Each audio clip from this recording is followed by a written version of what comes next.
Astrid Lulling TV, d'actualiteit aus dem Europaparlament, alldag om dag aan dem internet met Europadeputeerten Astrid Lulling.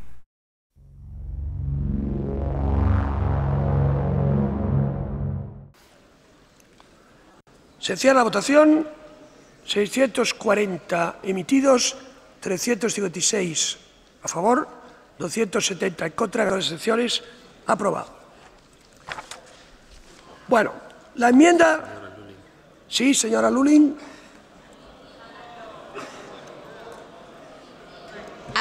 Veuillez dire à la cabine française qu'il ne s'agit pas de considérants, mais qu'il s'agisse de paragraphes. Muy bien.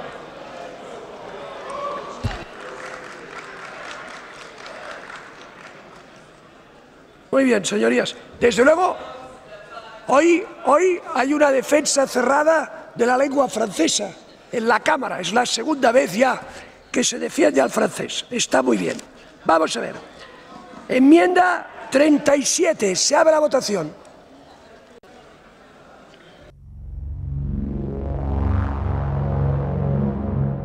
The next item is the final vote on the report by Mrs. Lulling on rates of excise duty on alcohol and alcohol beverages. I think that Mrs. Lulling would like the floor.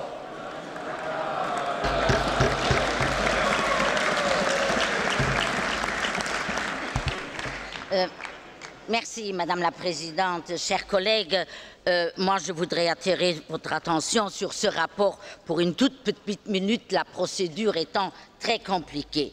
Je dois vous dire, pour clarifier, ceux qui veulent éviter toute augmentation des taux minimaux sur la bière et les spiritueux doivent voter contre tous les amendements adoptés en commission, sauf un, en commission économique et monétaire par une petite majorité de hasard de 21 contre 19. Je vous demande, en tout cas, quel que sera le résultat du vote, de rejeter tout mon rapport, donc de maintenir alors le status quo en matière d'accise sur l'alcool en attendant le rapport de la Commission, M. Kovacs, qui veut faire des propositions sur toute la politique d'accise en fin d'année.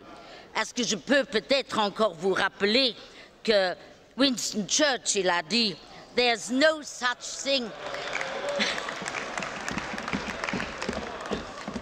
There's no such thing as a good tax, et j'ajouterai qu'il n'y a rien de pire que d'augmenter inutilement les impôts au mauvais moment. Donc, s'il vous plaît, suivez-moi en ce qui concerne le vote et en tout cas, rejetez le rapport.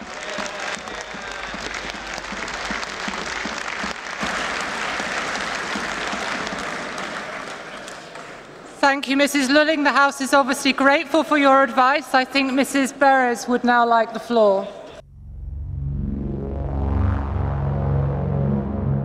Madame Lulling, vous avez 2 minutes. J'ai bien noté 2 minutes. Merci, Monsieur le Président. J'ai dû me faire une raison. La guerre contre la libéralisation tous azimuts des services postaux ne peut plus être gagnée, ni au Conseil, ni ici.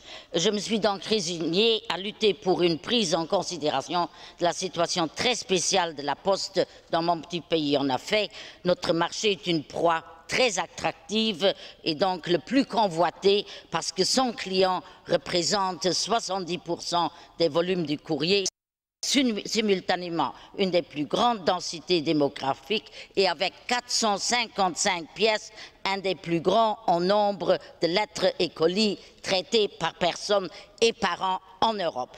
À cela, il faut ajouter un coût de la main-d'œuvre plus que 2 fois plus élevé que celui des concurrents pour des raisons historiques non dues à une éventuelle inefficacité de la Poste.